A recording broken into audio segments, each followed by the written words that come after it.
The life of a playwright is tough. It's not easy, as some people seem to think. You work hard writing plays, and nobody puts them on. You take up other lines of work to try to make a living. I became an actor, and people don't hire you. So you just spend your days doing the errands of your trade. Today, I'd had to be up by 10 in the morning to make some important phone calls. Then I'd gone to the stationery store to buy envelopes, then to the Xerox shop. There were dozens of things to do.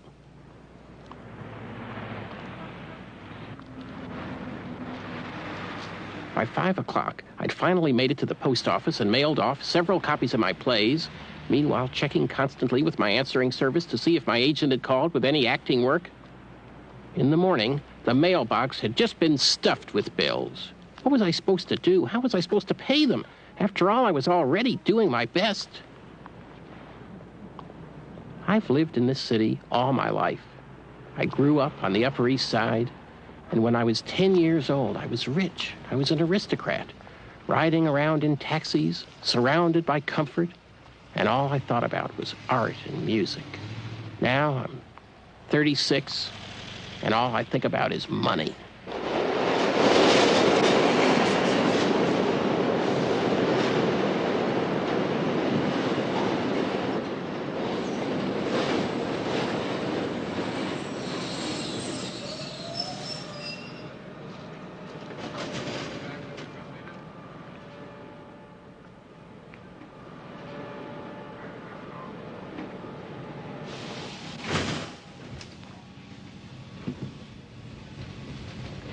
It was now 7 o'clock, and I would have liked nothing better than to go home and have my girlfriend Debbie cook me a nice, delicious dinner. But for the last several years, our financial circumstances have forced Debbie to work 3 nights a week as a waitress. After all, somebody had to bring in a little money. So I was on my own. But the worst thing of all was that I'd been trapped by an odd series of circumstances into agreeing to have dinner with a man I'd been avoiding literally for years. His name was Andre Gregory. At one time, he'd been a very close friend of mine, as well as my most valued colleague in the theater. In fact, he was the man who had first discovered me and put one of my plays on the professional stage. When I'd known Andre, he'd been at the height of his career as a theater director. The amazing work he did with his company, the Manhattan Project, had just stunned audiences throughout the world. But then something had happened to Andre. He dropped out of the theater. He'd sort of disappeared.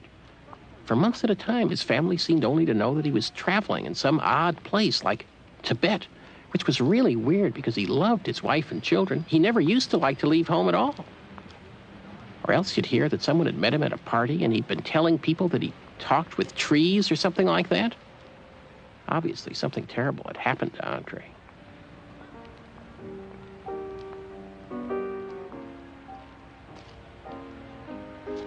The whole idea of meeting him made me very nervous. I mean, I really wasn't up for that sort of thing. I had problems of my own. I mean, I couldn't help Andre. Was I supposed to be a doctor or what? Hello. Hello. Thank you.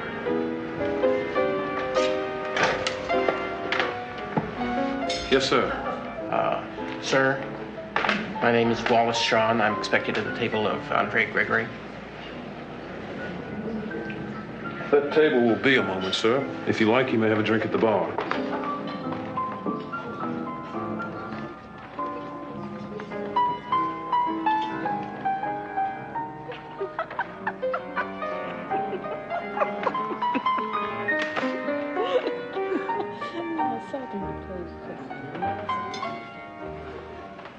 Good evening, sir.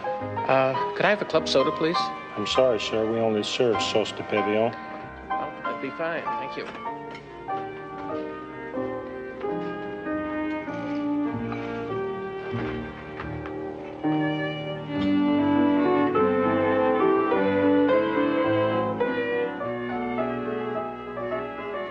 I'd called Andre, and he'd suggested that we meet in this particular restaurant. I'd been rather surprised, because Andre's tastes used to be very ascetic. Even though people have always known that he has some money somewhere. I mean, how the hell else could he have been flying off to Asia and so on and still have been supporting his family? I'm about to go get The reason I was meeting Andre was that an acquaintance of mine, George Grassfield, had called me and just insisted that I had to see him. Apparently, George had been walking his dog in an odd section of town the night before, and he'd suddenly come upon Andre, leaning against a crumbling old building and sobbing. Andre had explained to George that he'd just been watching the Ingmar Bergman movie, Autumn Sonata, about 25 blocks away, and he'd been seized by a fit of ungovernable crying when the character played by Ingrid Bergman had said, "I could always live in my art, but never in my life."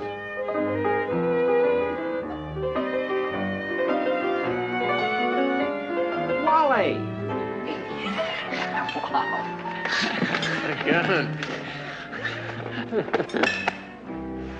I remember when I first started working with Andre's company, I couldn't get over the way the actors would hug when they greeted each other.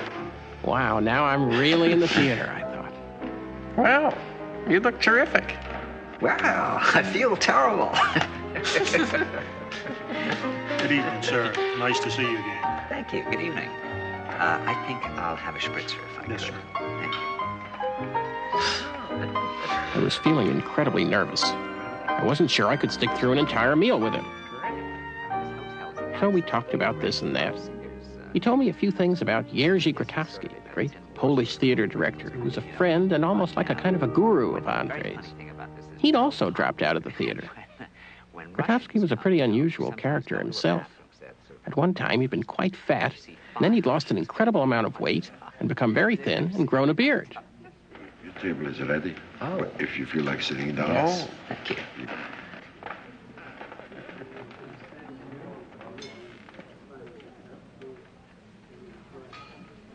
I was beginning to realize that the only way to make this evening bearable would be to ask Andre a few questions. Asking questions always relaxes me. In fact, I sometimes think that my secret profession is that I'm a private investigator, a detective. I always enjoy finding out about people. Even if they're in absolute agony, I always find it very interesting. By the way, is he still thin? What? Grotowski. Is he still thin? Oh, absolutely. Oh, waiter. I think we can do without this. Yes, sir. Thank What about this one? you. 7 swimming shrimp. Ready for your order? Yes. The aranya galuska. How do you prepare that? Andre seemed to know an awful lot about the menu. I didn't understand a word of it. Fella. Very good, I think. No, I think I'll have the caille au raisin, the Very quail. good. Oh, quails. I'll have that as well. 2. Great. Great. And then I think to begin with the terrine de poisson. Yes. What is that? It's a sort of pate, light, made of fish. Does it have bones in it? No bones. Perfectly safe. Well, what is the Bramborova Polevka? It's a potato soup. It's quite delicious. Oh, well, that's great. I'll have that. Thank you, very kind. Thank you very much. Well. Now, when was the last time that So you we saw each talked other? for a while about my writing and my acting, and about my girlfriend Debbie, and we talked about his wife Chiquita and his 2 children, Nicholas and Marina. And I'd stay back in New York. Finally, I got around to asking him what he'd been up to in the last few years. God, I'm just dying to hear it. Really? Really. At first, he seemed a little reluctant to go into it. So I just kept asking, and finally he started to answer. Conference on paratheatrical work then. And this must have been about 5 years ago. And Grotowski and I were walking along Fifth Avenue, and we were talking. See, he'd invited me to come to teach that summer in Poland, to teach a workshop to actors and directors and whatever. And I told him that I didn't want to come because really I had nothing left to teach. I had nothing left to say. I didn't know anything. I couldn't teach anything. Exercises meant nothing to me anymore. Working on scenes from plays seemed ridiculous. I didn't know what to do. I mean, I just couldn't do it. So he said, why don't you tell me anything you'd like to have if you did a workshop for me, no matter how outrageous, and maybe I can give it to you. So I said, well, if you could give me 40 Jewish women who speak neither English nor French, either women who've been in the theater for a long time and want to leave it but don't know why, or young women who love the theater but have never seen a theater they could love. And if these women could play the trumpet or the harp, and if I could work in a forest, I'd come. A week later, or 2 weeks later, he called me from Poland, and he said, well, 40 Jewish women is a little hard to find. But he said, I do have 40 women. They all pretty much fit the definition. And he said, I also have some very interesting men, but you don't have to work with them. These are all people who have in common the fact that they're questioning the theater. They don't all play the trumpet or the harp, but they all play a musical instrument, and none of them speak English. And he'd found me a forest, Wally. And the only inhabitants of this forest were some wild boar and a hermit. So that was an offer I couldn't refuse. I had to go. So I went to Poland, and this wonderful group of young men and women. And the forest he had found us was absolutely magical. You know, it was a huge forest. I mean, the trees were so large that 4 or 5 people linking their arms couldn't get their arms around the trees. And so we were camped out beside the ruins of this tiny little castle, and we would eat around this great stone slab that served as a sort of a table. And our schedule was that usually we'd start work around sunset, and then generally we'd work until about 6 or 7 in the morning, and then, because the Poles loved to sing and dance, we'd sing and dance until about 10 or 11 in the morning, and then we'd have our food, which was generally bread, jam, cheese, and tea, and then we'd sleep from around noon to sunset. Now, technically, of course, the situation is a very interesting one. Because if you find yourself in a forest with a group of 40 people who don't speak your language, then all your moorings are gone. What do you mean exactly? Well, what we do is just sit there and wait for someone to have an impulse to do something. Now, in a way, that's something like a theatrical improvisation. I mean, you know, if you were a director working on a play by Chekhov, you might have the actors playing the mother, the son, or the uncle all sit around in a room and do a made-up scene that isn't in the play. For instance, you might say to them, all right, let's say that it's a rainy Sunday afternoon on Soren's estate, and you're all trapped in the drawing room together. And then everyone would improvise, saying and doing what their character might say and do in that circumstance.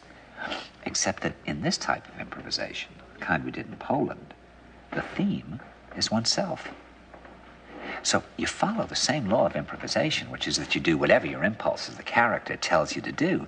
But in this case, you're the character. So there's no imaginary situation to hide behind, and there's no other person to hide behind. What you're doing, in fact, is you're asking those same questions that Stanislavski said the actor should constantly ask himself as a character. Who am I? Why am I here? Where do I come from? And where am I going? But instead of applying them to a role, you apply them to yourself. Or to look at it a little differently, in a way it's like going right back to childhood, where a group of children simply come into a room or brought into a room without toys and begin to play. Grown-ups were learning how to play again. So you would all sit together somewhere and you would play in some way, but what would you actually do? Well, I could give you a good example. You see, we worked together for a week in the city before we went off to our forest. And, of course, Grotowski was there in the city, too. And I heard that every night he conducted something called a beehive. And I loved the sound of this beehive. So a night or 2 before we were supposed to go off to the country, I grabbed him by the collar and I said, listen, about this beehive, you know, I'd kind of like to participate in one. Just instinctively, I feel it would be something interesting. And he said, well, certainly. In fact, why don't you with your group lead the beehive instead of participating in one? You know, I got very nervous, you know, and I said, well, what is a beehive? And he said, well, a beehive is at 8 o'clock, 100 strangers come into a room. I said, yes. He said, yes, and whatever happens is a beehive. And I said, yes, but what am I supposed to do? He said, that's up to you. I said, no, I really don't want to do this. I'll just participate. And he said, no, you lead the beehive. Well, I was terrified, Wally. I mean, in a way, I felt on stage. I did it anyway. God, well, tell me about it. You see, there was this song. I have a tape of it. I can play it for you one day. And it's just unbelievably beautiful.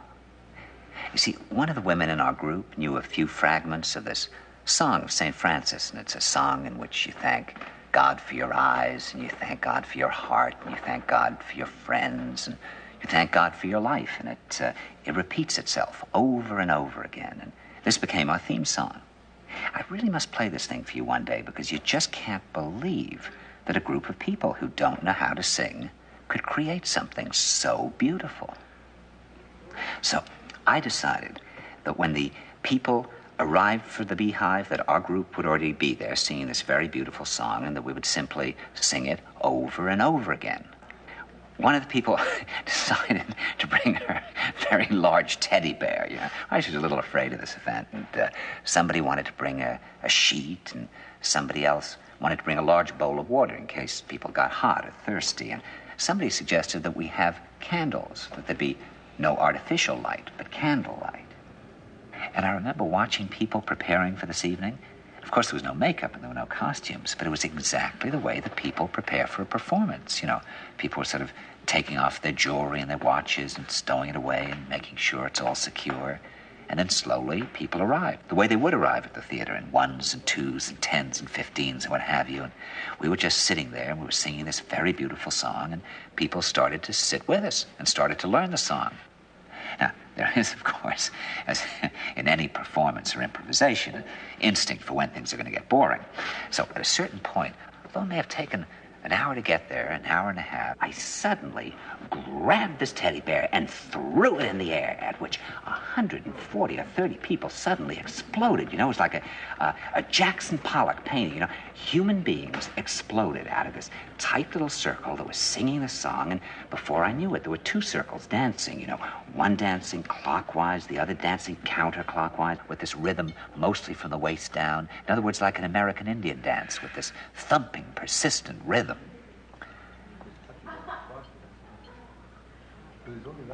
Now, you can easily see, because we're talking about group trance, where the line between something like this and something like Hitler's Nuremberg rallies is, in a way, a very thin line.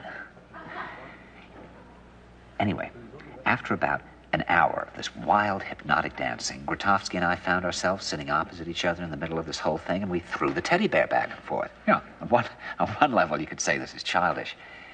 And I gave the teddy bear suck suddenly at my breast, and then I threw the teddy bear to him, and he gave it suck at his breast, and then the teddy bear was thrown up into the air again, at which there was another explosion of form into something. And you see, what was it like? You know, there's something like a kaleidoscope, like a human kaleidoscope. The evening was made up of shiftings of the kaleidoscope.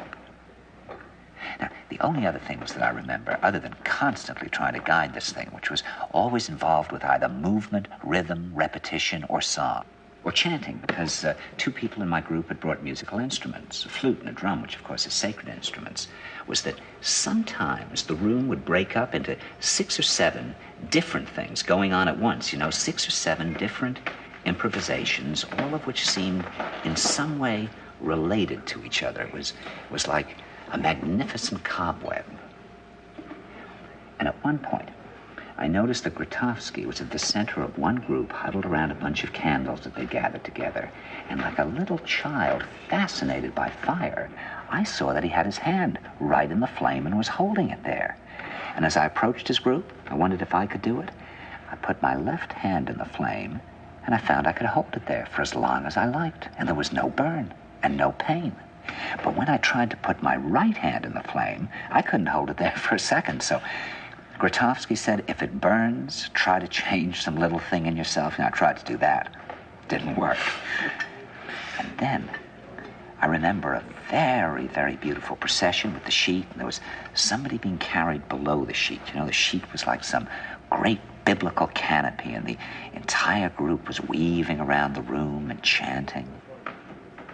And then at one point, people were dancing, and I was dancing with a girl, and suddenly our hands began vibrating near each other like this, vibrating, and we went down to our knees, and suddenly I was sobbing in her arms, and she was sort of cradling me in her arms, and then she started to cry too, and then we just hugged each other for a moment, and then we joined the dance again.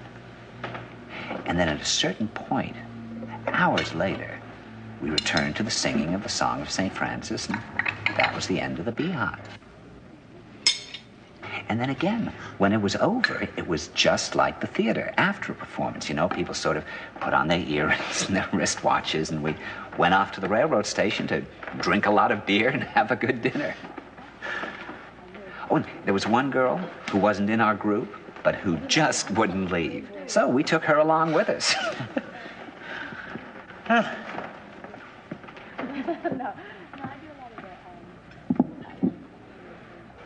God. Well, tell me some of the other things you did with your group. Well, I remember once when we were in the city, we tried doing an improvisation, you know, the kind that I used to do in New York. Everybody's supposed to be on an airplane, and they've all learned from the pilot there's something wrong with the motor. But what was unusual about this improvisation was that two people who participated in it fell in love. You know, they've in fact married. And when we went, out of fear of being on this plane, they fell in love, thinking they were going to die at any moment. And when we went to the forest, these two disappeared because they understood the experiment so well that they realized that to go off together in the forest was much more important than any kind of experiment the group could do as a whole. So about halfway through the week, we stumbled into a clearing in the forest, and the two of them were fast asleep in each other's arms. It was around dawn, and we put flowers on them to let them know we'd been there, and then we crept away. And then on the last day of our stay in the forest, these two showed up, and they shook me by my hands, and they thanked me very much for the wonderful work they've been able to do, you see. So they understood what it was about. I mean, that, of course, poses the question of what was it about? But it has something to do with living. And then on the final day of our stay in the forest, the whole group did something so wonderful for me, Wally. They arranged a christening, a baptism for me, and they filled the castle with flowers, and it was just a miracle of light because they had literally set up hundreds of candles and torches. I mean, no church could have looked more beautiful. There was a simple ceremony, and one of them played the role of my godmother, and another played the role of my godfather, and I was given a new name. They called me Yendrush. And some of the people took it completely seriously, and some of them found it funny, but I really felt that I had a new name. And then we had an enormous feast with blueberries picked from the field and chocolate someone had gone a great distance to buy and raspberry soup, rabbit stew, and we sang Polish songs and Greek songs, and everybody danced for the rest of the night.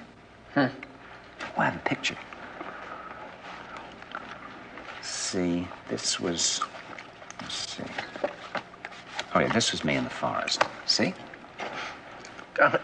That's what I felt like. That's the state I was in. God. Yeah, I remember George told me he'd seen you around that time. He said you looked like you'd come back from a war. Yeah, I remember meeting him. He asked me a lot of friendly questions. I think I called you up, too, that summer, didn't I? Huh. I think I was out of town. Yeah, well, most people I met thought there was something wrong with me. They didn't say that, but I could tell that that was what they thought. But, see, what I think I experienced was, for the first time in my life, to know what it means to be truly alive. Now, that's very frightening, because with that comes an immediate awareness of death. Because they go hand in hand, you know, the kind of impulse that led to Walt Whitman, that led to Leaves of Grass, you know, that feeling of being connected to everything means to also be connected to death. And that's pretty scary. But I really felt as if I were floating above the ground, not walking, you know, and I could do things like go out to the highway and watch the lights go from red to green and think, how wonderful. And then one day, in the early fall, I was out in the country, walking in a field, and I suddenly heard a voice say Little Prince. Now, of course, The Little Prince was a book that I always thought of as disgusting childish treacle, but still I thought, well, you know, if a voice comes to me in a field, I mean, this was the first voice I had ever heard. Maybe I should go and read the book. Now, that same morning, I got a letter from a young woman who'd been in my group in Poland, and in her letter, she'd written, "You have dominated me." You know, she spoke very awkward English, so she'd gone to the dictionary and she'd crossed out the word dominated, and she'd said, no, the correct word is tamed. And then when I went to town and bought the book and started to read it, I saw that taming was the most important word in the whole book. By the end of the book, I was in tears. I was so moved by the story. And then I went and tried to write an answer to a letter because she'd written me a very long letter. But I just couldn't find the right words. So finally, I took my hand, I put it on a piece of paper, I outlined it with a pen, and I wrote in the center something like, Your heart is in my hand, something like that. And then I went over to my brother's house to swim, because he lives nearby in the country, and he has a pool, and he wasn't home. And I went into his library, and he had bought at an auction the collected issues of Minotaur. You know, the Surrealist magazine? Oh, it was a great, great Surrealist magazine in the 20s and 30s. And I never, you know, I consider myself a bit of a Surrealist. I had never, ever seen a copy of Minotaur. And here they all were, bound year after year. So, at random, I picked one out, I opened it up, and there was a full-page reproduction of the letter A from Tenniel's Alice in Wonderland. And I thought that, well, you know, it's been a day of coincidence, but that's not unusual that the Surrealists would have been interested in Alice, and I did a play of Alice. So, at random, I opened to another page, and there were 4 handprints. One was André Breton, another was André Derain, the third was André, I've written down somewhere, it's not Malraux, it's like someone. Another of the Surrealists, all A's, and the fourth was Antoine de Saint-Exupéry, who wrote The Little Prince. And they'd shown these handprints to some kind of expert without saying whose hands they belonged to. And under Exupéry's, it said that he was an artist with very powerful eyes who was a tamer of wild animals. So I thought, this is incredible, you know. And I looked back to see when the issue came out. It came out on the newsstands May 12th, 1934, and I was born during the day of May 11th, 1934. So, that's what started me on Saint-Exupéry and the Little Prince.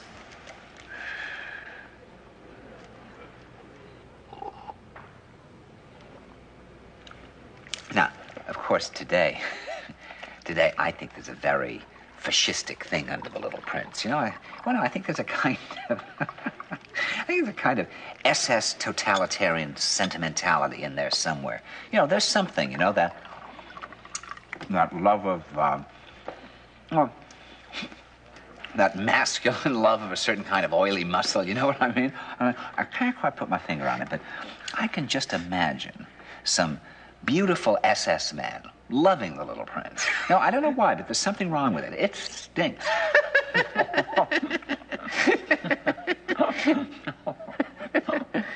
Well, didn't George tell me that you were going to do a play that was based on The Little Prince? Well, what happened, Wally, was that fall, I was in New York, and I met this young Japanese Buddhist priest named Kozan, and I thought he was Puck from the Midsummer Night's Dream. You know, he had this beautiful, delicate smile. I thought he was the Little Prince. So, naturally, I decided to go off to the Sahara Desert to work on the Little Prince with 2 actors and this Japanese monk. You did? Well, I mean, I was still in a very peculiar state at that time, Wally. You know, I would look in the rear view mirror of my car and see little birds flying out of my mouth. I remember always being exhausted in that period. I always felt weak. You know, I really didn't know what was going on with me. And I would just sit out there all alone in the country for days and do nothing but write in my diary. And I was always thinking about death. Huh. But you went to the Sahara. Oh, yes. We went off into the desert, and we rode through the desert in camels, and we rode, and then at night we would walk out under that enormous sky and look at the stars. I just kept thinking about the same things that I was always thinking about at home, particularly about Chiquita. In fact, I thought about just about nothing but my marriage. And then I remember one incredibly dark night, being at an oasis, and there were palm trees moving in the wind, and I could hear Kozan singing far away in that beautiful bass voice, and I tried to follow his voice along the sand. See, I thought he had something to teach me, Wally. And sometimes I would meditate with him. Sometimes I'd go off and meditate by myself. You know, I would see images of Chiquita. Once, I actually saw her growing old and her hair turning gray in front of my eyes, and I would just wail and yell my lungs out there on the dunes. Anyway, the desert was pretty horrible. It was pretty cold. We were searching for something, but we couldn't tell if we were finding anything. You know, the once Kozan and we were sitting on a dune and we just ate sand. No, we weren't trying to be funny. I started, then he started. We just ate sand and threw up. That's how desperate we were. In other words, we didn't know why we were there. We didn't know what we were looking for. The entire thing seemed completely absurd, arid, and empty. It was like a last chance or something. Huh. So what happened then? Well, in those days, I went completely on impulse. So on impulse, I brought Kozan back to stay with us in New York after we got back from the Sahara, and he stayed for 6 months. And he really sort of took over the whole family in a way. What do you mean? Well, there was certainly a center missing in the house at the time. There certainly wasn't a father, because I was always thinking about going off to Tibet or doing God knows what. And so he taught the whole family to meditate, and he told them all about Asia and the East and his monastery and everything. He really captivated everybody with an incredible bag of tricks. He had literally developed himself, Wally, so that he could push on his fingers and rise off out of his chair.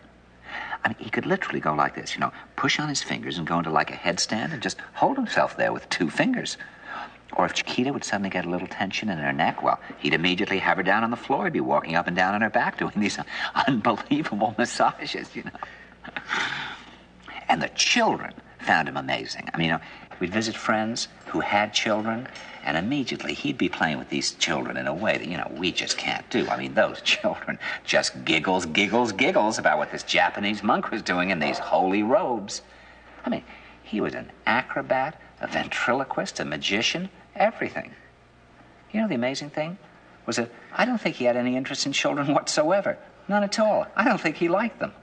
I mean, when he stayed with us, in the first week, really, the kids were just googly-eyed over him. But then, a couple of weeks later, Chiquita and I could be out, and Marina could have flu or a temperature of 104, and he wouldn't even go in and say hello to her. But he was taking over more and more. I mean, his own habits had completely changed. He started wearing these elegant Gucci shoes under his white monk's robes. He was eating huge amounts of food. I mean, he ate twice as much as Nicholas ate, This tiny little Buddhist, when I first met him, was eating a little bowl of milk, hot milk with rice, was now eating huge beef. It was just very strange. And we tried working together, but really our work consisted mostly of my trying to do these incredibly painful prostrations that they do in the monastery, so really, we hadn't been working very much. Anyway, we were out in the country, and we all went to Christmas Mass together. He was all dressed up in his Buddhist finery. It was one of those awful, dreary Catholic churches on Long Island where the priest talks about communism and birth control. And as I was sitting there in Mass, I was wondering, what in the world is going on? I mean, here I am, I'm a grown man, and there's this strange person living in the house, and I'm not working. I mean, I was doing nothing but scribbling little poetry in my diary. I can't get a job teaching anymore, and I don't know what I want to do. When all of a sudden, a huge creature appeared, looking at the congregation. It was about, I'd say, 6'8", something like that, and it was half bull, half man, and its skin was blue, had violets growing out of its eyelids and poppies growing out of its toenails, and it just stood there for the whole Mass. I mean, I could not make that creature disappear. I thought, oh, wait, I'm just seeing this because I'm bored, close. I could not make that creature go away.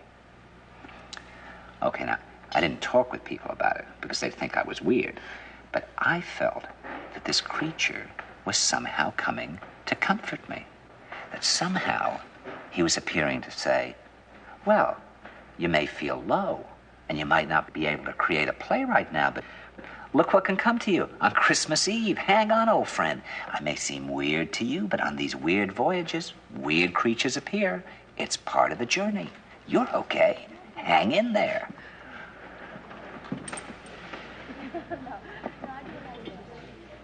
By the way, did you ever see that play, The Violets Are Blue?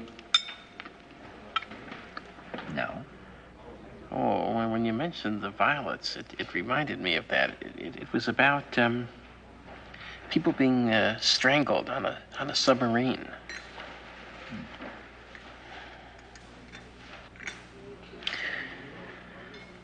Well, so that was that was Christmas. What happened after that? You really want to hear about all of this? Yeah. Well, around that time, I was beginning to think about going to India. And Kozan suddenly left one day, and I was beginning to get into a lot of very strange ideas around that time. Now, for example, I had developed this, I got this idea, which it was very appealing to me at the time, which was that I would have a flag, a large flag, and that wherever I worked, this flag would fly, or if we were outside, say, with a group, that the flag could be the thing that we lay on at night, and that somehow, between working on this flag, lying on this flag flying over us, that the flag would pick up vibrations of a kind that would still be in the flag when I brought it home. So I went down to meet this flag maker that I'd heard about, and, there was this very straightforward-looking guy, very sweet, and really healthy looking and everything, nice, big, blonde. A beautiful, clean loft down in the village with lovely, happy flags. And I was on with the Little Prince. I talked to him about the Little Prince, these adventures and everything, how I needed the flag and what the flag should be. And he seemed to really connect with it. So 2 weeks later, I came back. He showed me a flag that I thought was very odd, because I'd expected something gentle and lyrical. There was something about this that was so powerful, it was almost overwhelming. And it did include the Tibetan swastika. You put a swastika in your flag? It was the Tibetan swastika, not the Nazi swastika. It's one of the most ancient Tibetan symbols. And it was just strange, But I brought it home because my idea with this flag was that before I left for India, I wanted several people who were close to me to have this flag in the room for the night, to sleep with it, and then in the morning to sew something into the flag. So I took the flag into Marina and I said, "Hey, look at this. What do you think of this?" And she said, "What is that? That's awful." I said, "It's a flag." And she said, "I don't like it." And I said, "Oh, well, I kind of thought you might like to spend the night with it, But she really thought the flag was awful. So then Chiquita threw this party for me before I left for India, and the apartment was filled with guests. And at one point, Chiquita said, the flag, where's the flag?" And I said, "Oh, yeah, the flag." And I go and get the flag, and I open it up. Chiquita goes absolutely white and runs out of the room and vomits. So the party just comes to a halt and breaks up.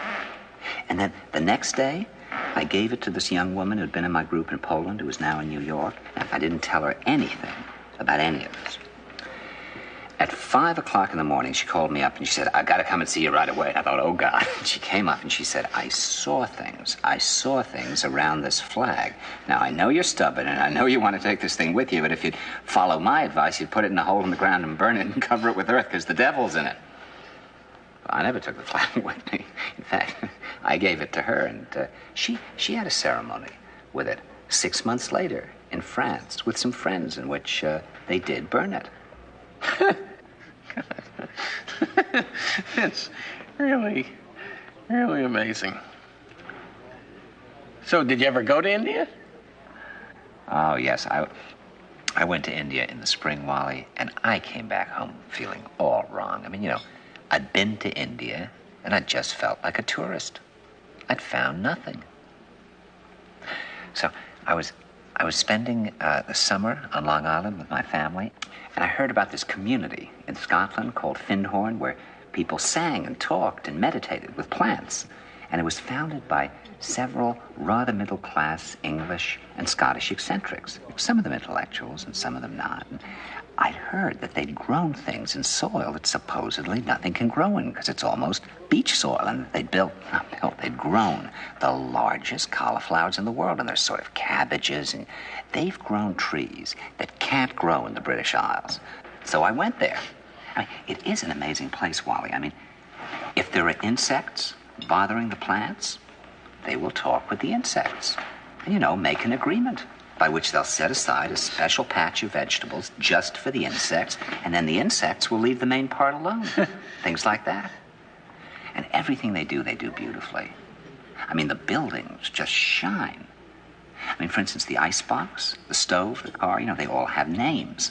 And since you wouldn't treat Helen, the icebox, with any less respect than you would Margaret, your wife, you make sure that Helen is as clean as Margaret, or treated with equal respect.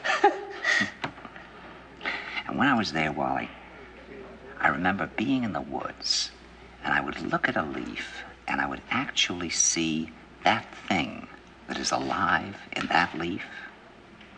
And then I remember just running through the woods as fast as I could with this incredible laugh coming out of me and really being in that state, you know, where laughter and tears seem to merge.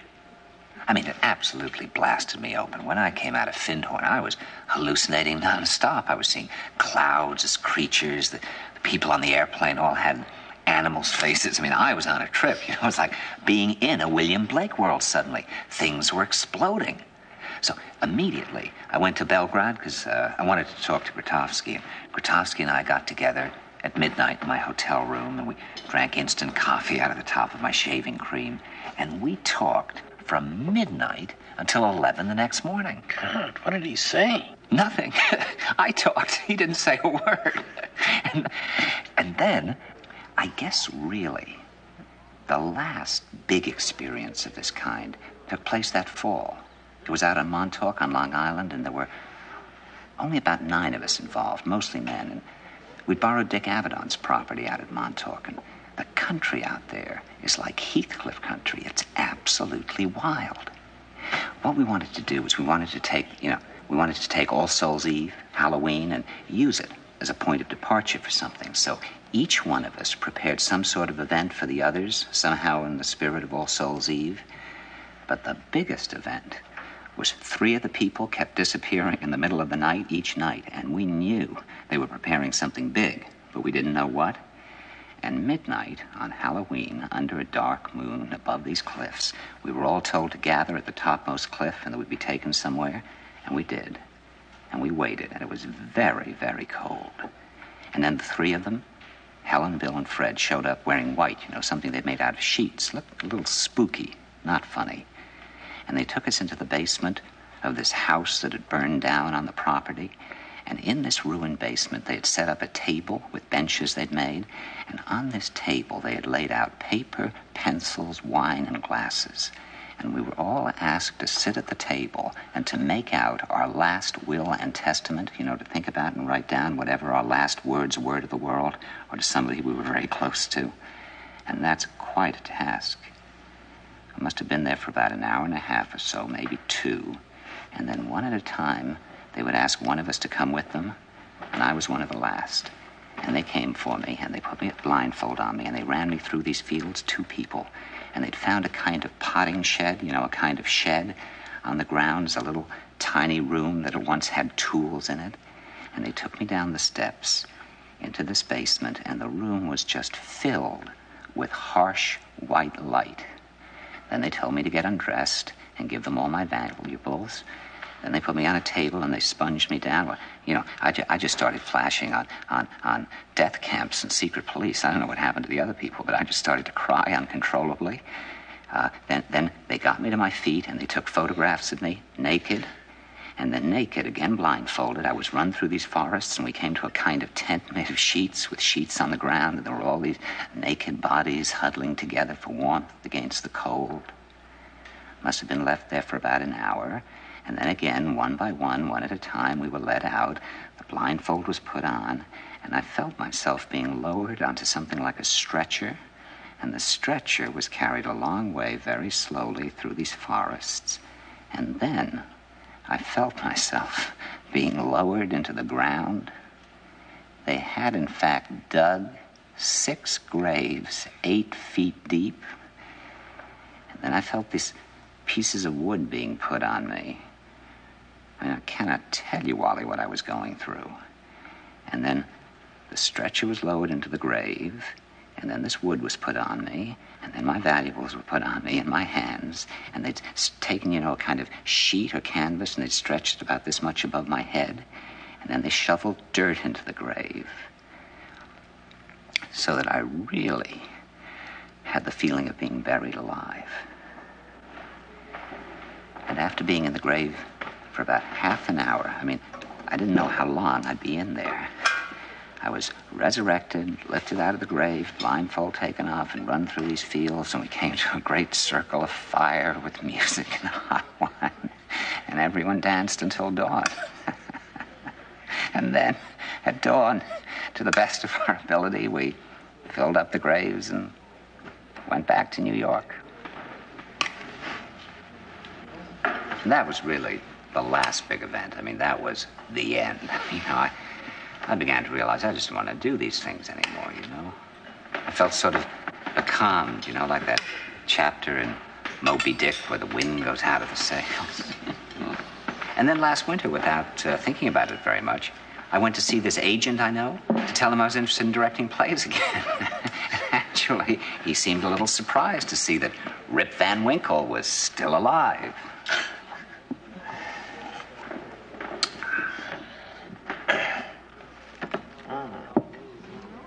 God, I didn't know they were so small.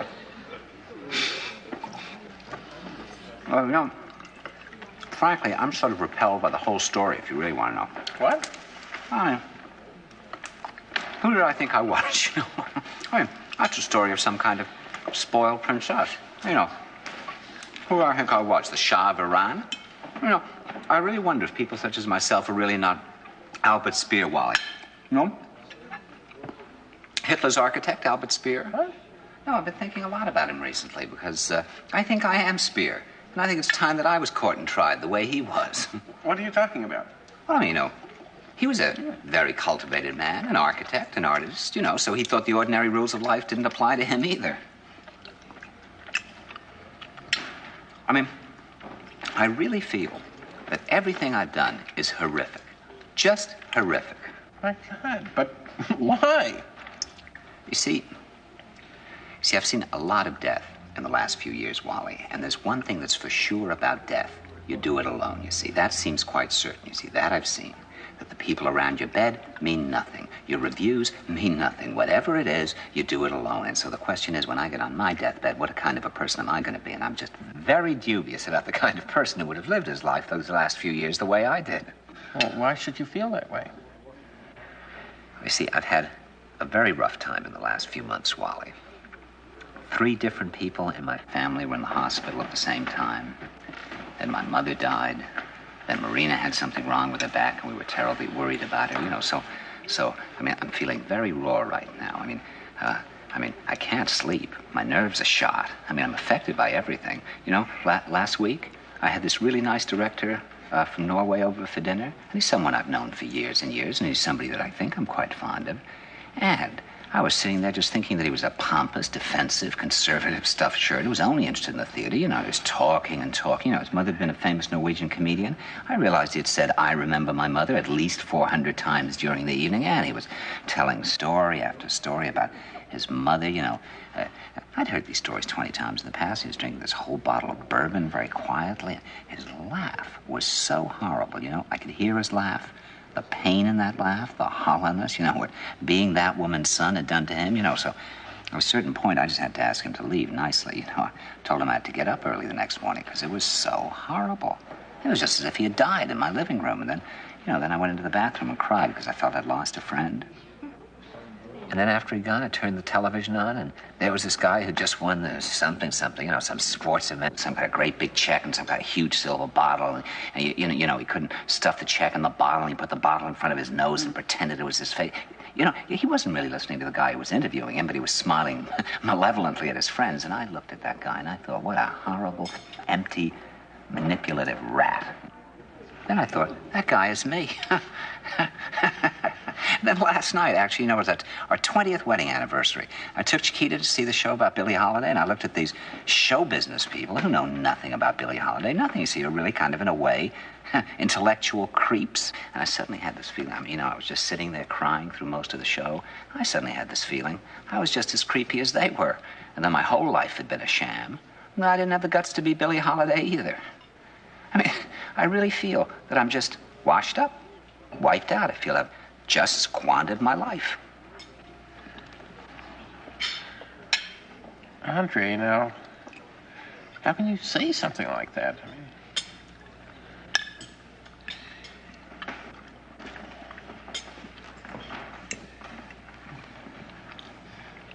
well, you know, I may be in a very emotional state right now, Wally. But since I've come back home, I've just been finding the world we're living in more and more upsetting. I mean, last week I went down to the public theater one afternoon. You know, when I walked in, I said hello to everybody because I know them all and they all know me. They're always very friendly. You know that 7 or 8 people told me how wonderful I looked. And then one person, a woman who runs the casting office, said, gee, you look horrible. Is something wrong? Now, we started talking. Of course, I started telling her things. And she suddenly burst into tears because an aunt of hers, who's 80, whom she's very fond of, went into the hospital for a cataract, which was solved. But the nurse was so sloppy, she didn't put the bed rails up, and so the aunt fell out of bed and is now a complete cripple. So, we were talking about hospitals. Now, this woman, because of who she is, because this had happened to her very, very recently, she could see me with complete clarity. She didn't know anything about what I've been going through. But the other people, what they saw was this tan or this shirt or the fact that the shirt goes well with the tan. So they said, gee, you look wonderful. Now they're living in an insane dream world. They're not looking.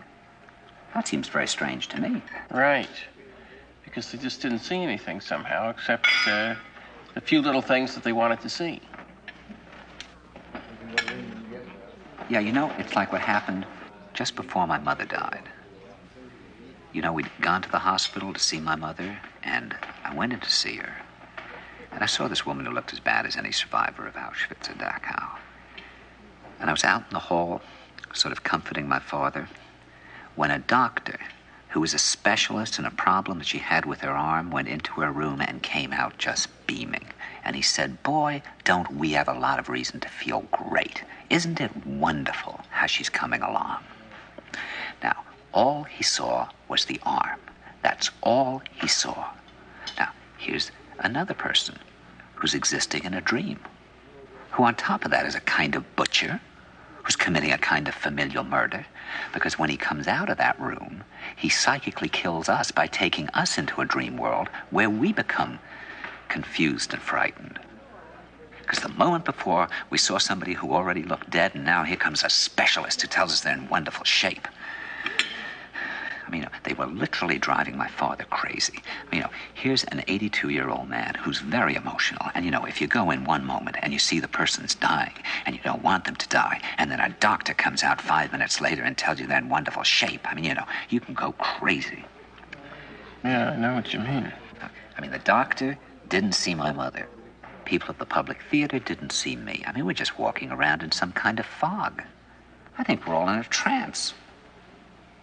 We're walking around like zombies. I don't think we're even aware of ourselves or our own reaction to things. We're just going around all day like unconscious machines, and meanwhile there's all of this rage and worry and uneasiness just building up and building up inside us. That's right. It just builds up. And then it just leaps out inappropriately. I remember when I was acting in this play based on The Master and Margarita by Bulgakov, and I was playing the part of the cat. But they had trouble making up my cat suit, so I didn't get it delivered to me until the night of the first performance, particularly the head. I'd never even had a chance to try it on.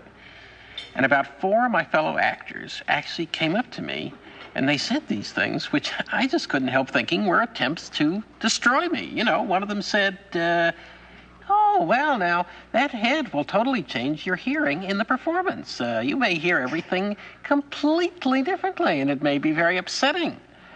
Now, I was once in a performance where I was wearing earmuffs, and I couldn't hear anything anybody said. And then another one said, oh, whenever I wear even a hat on stage, I tend to faint. Those remarks were just full of hostility. Because, if I'd listened to those people, I would have gone out there on stage, I wouldn't have been able to hear anything, and I would have fainted. But the hostility was completely inappropriate, because, in fact, those people liked me. That hostility was just some feeling that was left over from some previous experience. Because somehow in our social existence today, we're only allowed to express our feelings weirdly and indirectly. If you express them directly, everybody goes crazy. Well, did you express your feelings about what those people said to you? No. I didn't even know what I felt till I thought about it later. And at the most, in a situation like that, even if I had known what I felt, I might say something if I'm really annoyed, like, oh, yeah, well, that's just fascinating. And I probably will faint tonight, just as you did. I do just the same thing myself. We can't be direct, so we end up saying the weirdest things. I remember a night, it was a couple of weeks after my mother died, and I was in pretty bad shape. And I had dinner with 3 relatively close friends, 2 of whom had known my mother quite well, and all 3 of whom had known me for years. You know that we went through that entire evening without my being able to, for a moment, get anywhere near her. You know, not that I wanted to sit and have this dreary evening, which I was talking about, all this pain that I was going through and everything. Really, not at all. But the fact that nobody could say, gee, what a shame about your mother, or how are you feeling? It was just as if nothing had happened. They were all making these jokes and laughing. I got quite crazy, as a matter of fact. You know, one of these people mentioned a certain man of mine I don't like very much, and I started screeching about how he'd just been found in the Bronx River and his penis had dropped off from gonorrhea and all kinds of insane things. And later, when I got home, I realized I'd just been desperate to break through this ice. Yep. I mean, do you realize, Wally, if you brought that situation into a Tibetan home, that'd be just so far out. I mean, they wouldn't be able to understand it. I mean, that'd be simply so weird, Wally. If 4 Tibetans came together and tragedy had just struck one of the ones and they spent the whole evening going, I mean, you know, Tibetans would have looked at that and thought that was the most unimaginable behavior. But for us, that's common behavior. I mean, really, the Africans would have probably put their spears into all 4 of us because it would have driven them crazy. They would have thought we were dangerous animals or something like that. I mean, that's absolutely abnormal behavior. Is everything all right, gentlemen? Great.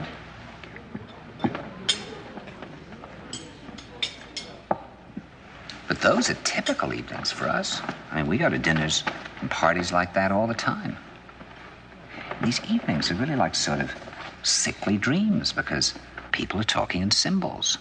Everyone's sort of floating through this fog of symbols and unconscious feelings. No one says what they're really thinking about. Then people start making these jokes that are really some sort of secret code. Right. Well, what often happens in some of these evenings is that these really crazy little fantasies will just start being played with, you know, and everybody will be talking at once and sort of saying, hey, wouldn't it be great if Frank Sinatra and Mrs. Nixon and blah, blah, blah were in such and such a situation, you know, always with famous people and always sort of grotesque. Or people will be talking about some horrible thing like the death of that girl in the car with Ted Kennedy, and they'll just be roaring with laughter. I mean, it's really amazing. It's just unbelievable. That's the only way anything is expressed, through these completely insane jokes. I mean, I think that's why I never understand what's going on at a party. I'm always completely confused. You know, Debbie once said after one of these New York evenings, she thought she'd traveled a greater distance just by journeying from her origins in the suburbs of Chicago to that New York evening than her grandmother had traveled in making her way from the steppes of Russia to the suburbs of Chicago. Oh, I think that's right. You know, it may be, Wally, that one of the reasons that we don't know what's going on is that when we're there at a party, we're all too busy performing. Uh-huh. You know, that was one of the reasons that Grotowski gave up the theater. He just felt that people in their lives now were performing so well that performance in the theater was sort of superfluous and, in a way, obscene. Huh. I mean, isn't it amazing how often a doctor will live up to our expectation of how a doctor should look? When you see a terrorist on television, he looks just like a terrorist. I mean, we live in a world in which fathers or single people or artists are all trying to live up to someone's fantasy of how a father or a single person or an artist should look and behave. They all act as if they know exactly how they ought to conduct themselves at every single moment, and they all seem totally self-confident. Of course, privately, people are very mixed up about themselves. They don't know what they should be doing with their lives. They're reading all these self-help books. Oh, God, I mean, those books are just so touching because they show how desperately curious we all are to know how all the others of us are really getting on in life, even though by performing these roles all the time, we're just hiding the reality of ourselves from everybody else.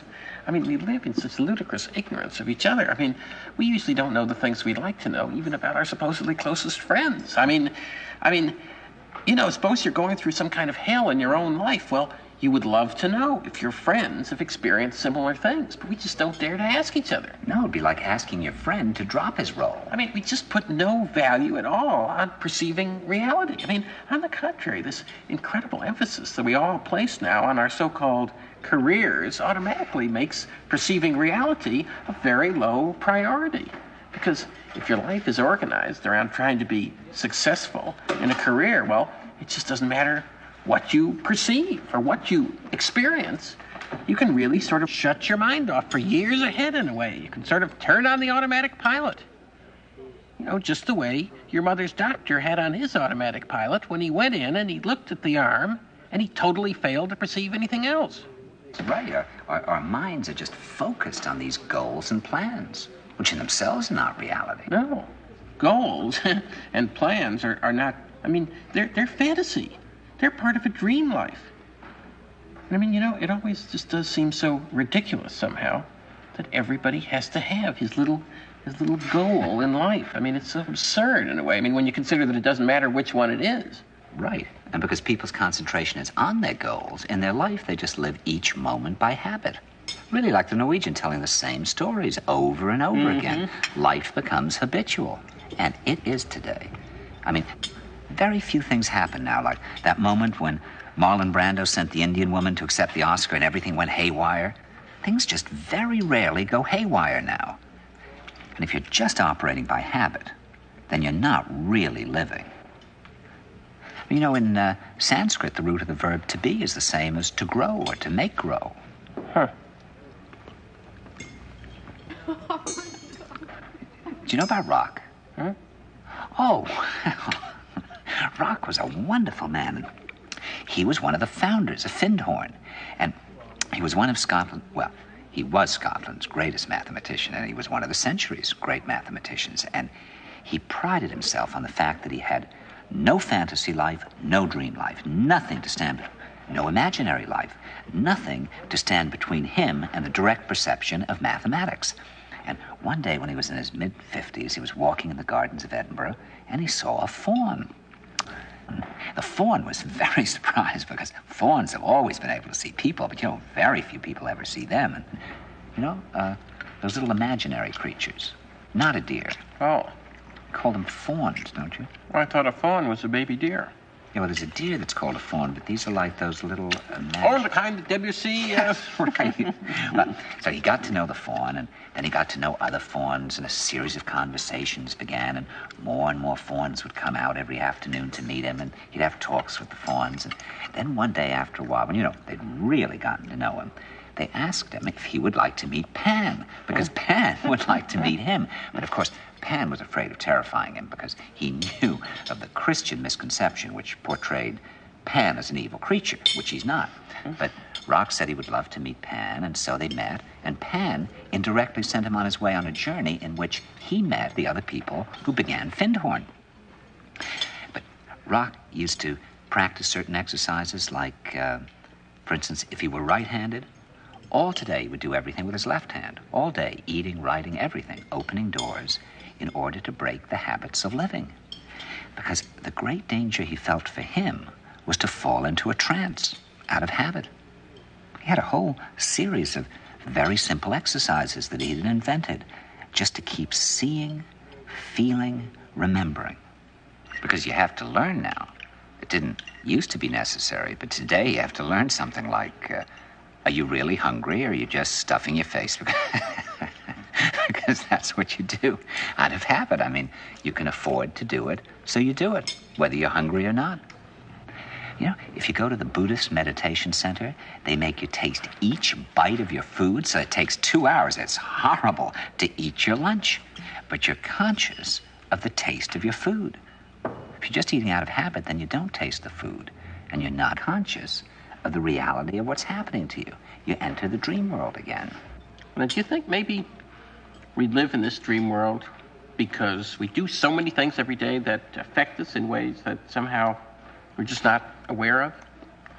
And, you know, I was thinking, now last Christmas, Debbie and I were given an electric blanket.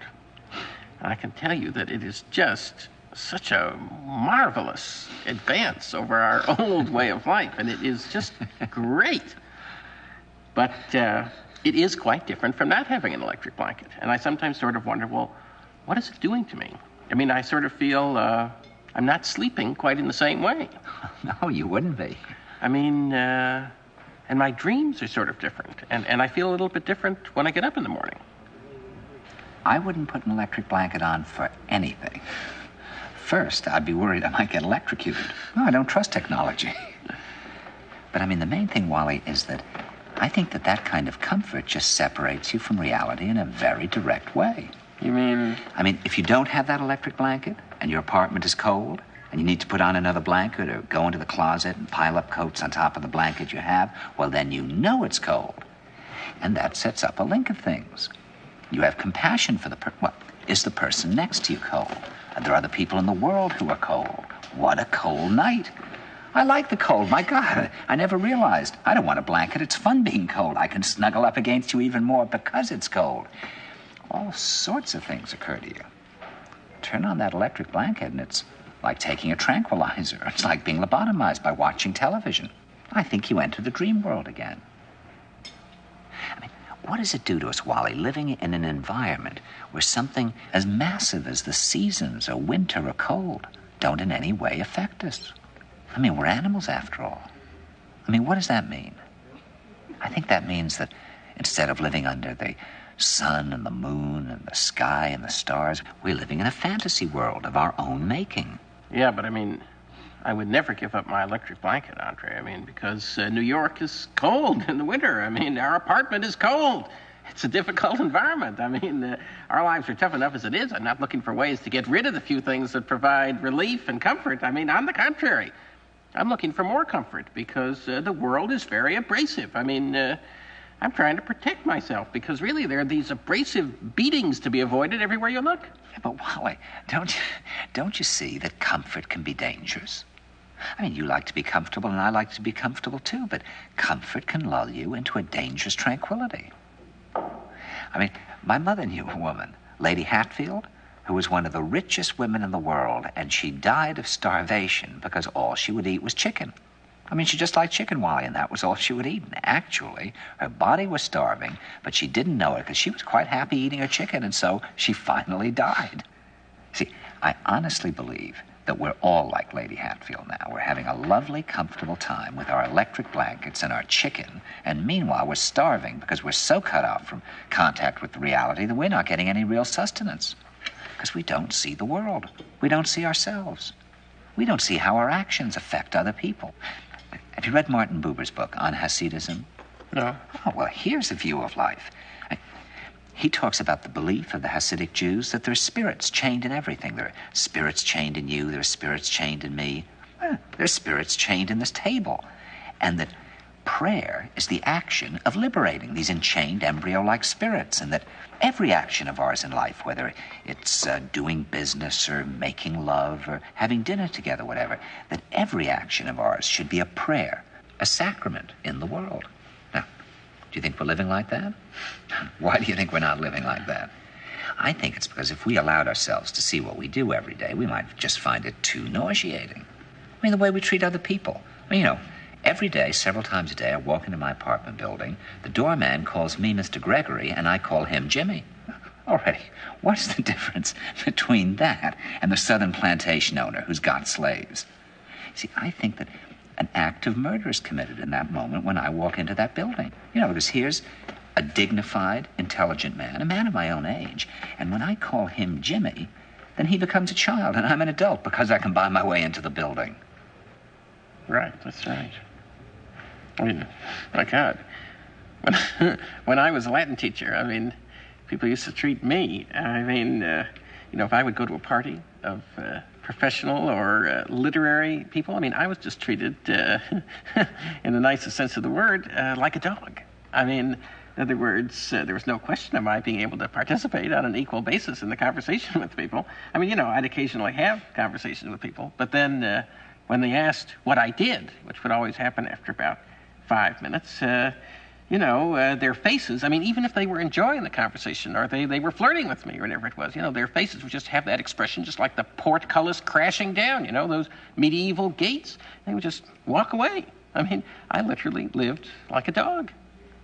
And I mean, when Debbie was working as a secretary, you know, if she would tell people what she did, they would just go insane. I mean, it would be just as if she'd said, oh, well, I've been serving a life sentence recently for child murdering. I mean, my God, you know, when you talk about our attitudes toward other people, I mean, I think of myself as just a very decent, good person, you know, just because I think I'm reasonably friendly to most of the people I happen to meet every day. I mean, I really think of myself quite smugly. I just think I'm a perfectly nice guy, you know, so long as I think of the world as consisting of, you know, just a small circle of the people that I know as friends, or the few people that we know in this little world of our little hobbies, the theater or whatever it is, and I'm really quite self-satisfied. I'm just quite happy with myself. I just have no complaint about myself.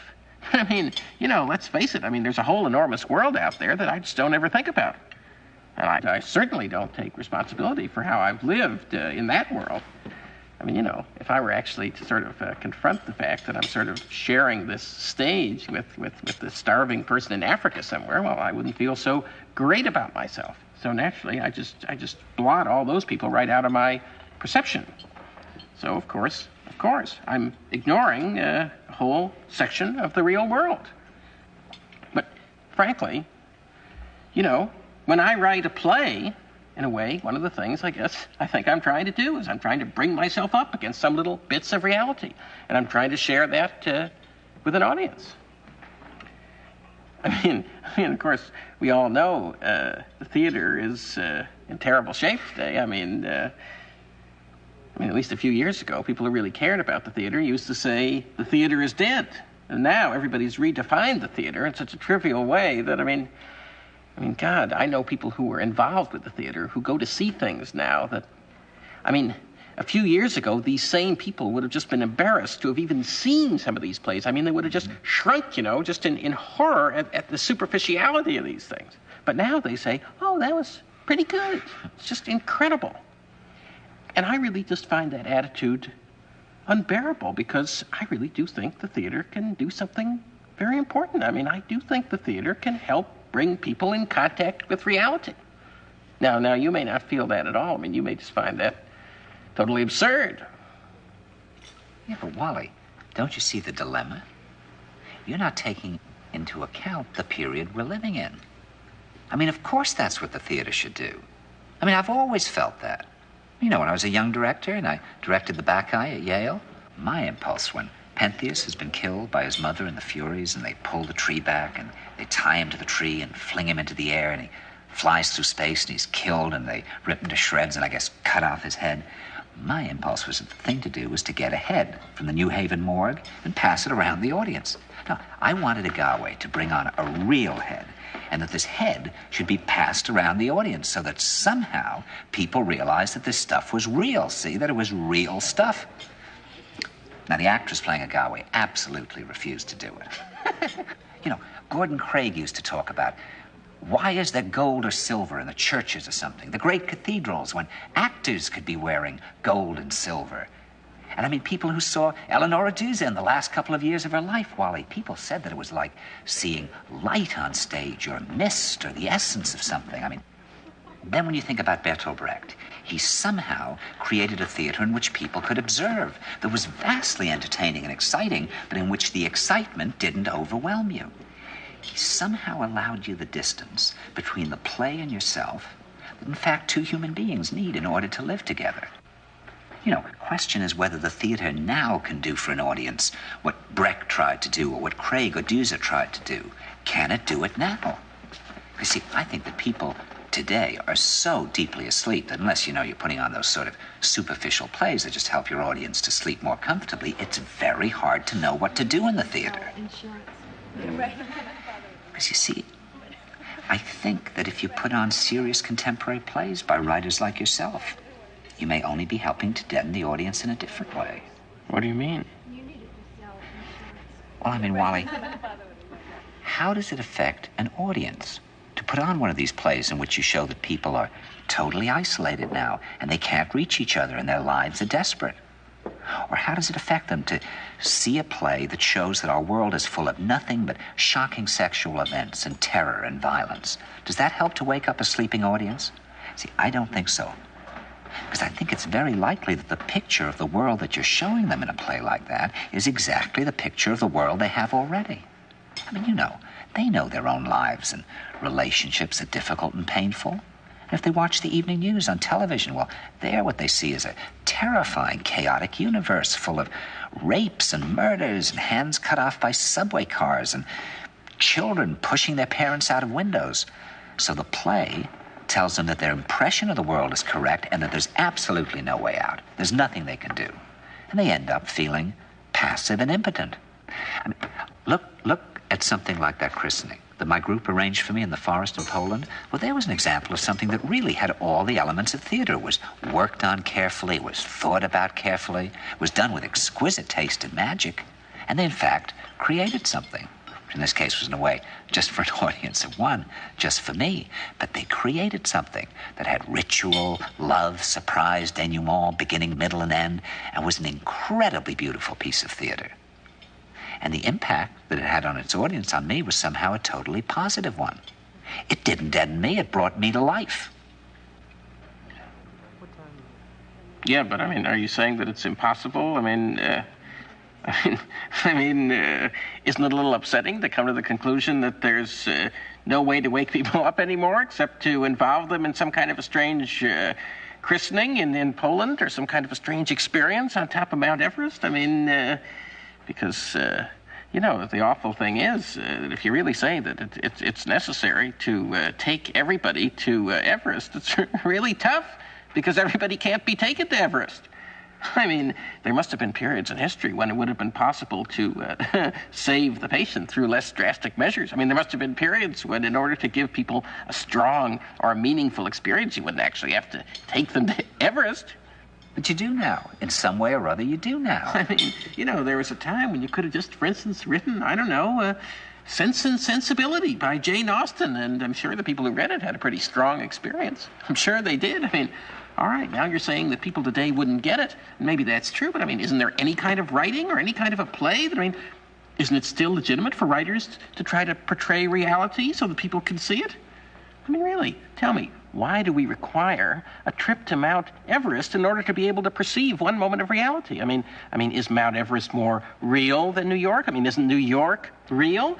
You see, I think if you could become fully aware of what existed in the cigar store next door to this restaurant, I think it would just blow your brains out. Isn't there just as much reality to be perceived in the cigar store as there is on Mount Everest? What do you think? You see, I think that not only is there nothing more real about Mount Everest, I think there's nothing that different in a certain way. Because reality is uniform in a way, so that if your perceptions are, if your own mechanism is operating correctly, it would become irrelevant to go to Mount Everest, and sort of absurd, because, of course, on some level, obviously, it's very different from a cigar store on 7th Avenue. Well, I agree with you, Wally. But the problem is that people can't see the cigar store now. Things don't affect people the way they used to. It may very well be that 10 years from now, people will pay $10,000 in cash to be castrated just in order to be affected by something. Well, why do you think that is? Why is that? Is it just because people are lazy today, or they're bored? Are we just like bored, spoiled children who've just been lying in the bathtub all day, just playing with their plastic duck, and now they're just thinking, well, what can I do? Okay, yes. We're bored. We're all bored now.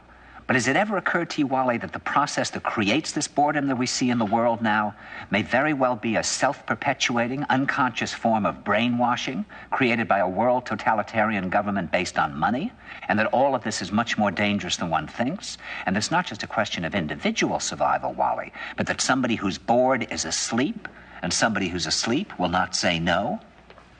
See, I keep meeting these people. Just a few days ago, I met this man whom I greatly admire. He's a Swedish physicist, Gustav Bjornstrand, and he told me that he no longer watches television, he doesn't read newspapers, and he doesn't read magazines. He's completely cut them out of his life because he really does feel that we're living in some kind of Orwellian nightmare now, and that everything that you hear now contributes to turning you into a robot. And when I was at Findhorn, I met this extraordinary English tree expert who had devoted his life to saving trees. Just got back from Washington, lobbying to save the redwoods. He's 84 years old. He always travels with a backpack because he never knows where he's going to be tomorrow. And when I met him at Findhorn, he said to me, where are you from? And I said, New York. He said, New York, yes, that's a very interesting place. Do you know a lot of New Yorkers who keep talking about the fact that they want to leave but never do? And I said, oh, yes. And he said, why do you think they don't leave? I gave him different banal theories. He said, oh, I don't think it's that way at all. He said, I think that New York is the new model for the new concentration camp, where the camp has been built by the inmates themselves, and the inmates are the guards, and they have this pride in this thing they've built. They've built their own prison, and so they exist in a state of schizophrenia, where they are both guards and prisoners, and as a result, they no longer have, having been lobotomized, the capacity to leave the prison they've made, or to even see it as a prison. And then he went into his pocket and he took out a seed for a tree and he said, this is a pine tree. He put it in my hand and he said, escape before it's too late. See, actually for 2 or 3 years now, Chiquita and I have had this very unpleasant feeling that we really should get out. And we really should feel like Jews in Germany in the late 30s. Get out of here. Of course, the problem is where to go, because it seems quite obvious that the whole world is going in the same direction. See, I think it's quite possible that the 1960s represented the last burst of the human being before he was extinguished, and that this is the beginning of the rest of the future now, and that from now on there'll simply be all these robots walking around, feeling nothing, thinking nothing, and there'll be nobody left almost to remind them that there once was a species called a human being, with feelings and thoughts, and that history and memory are right now being erased, and soon nobody will really remember that life existed on the planet. Now, of course, Bjornstrand feels that there's really almost no hope, and that we're probably going back to a very savage, lawless, terrifying period. Findhorn people see it a little differently.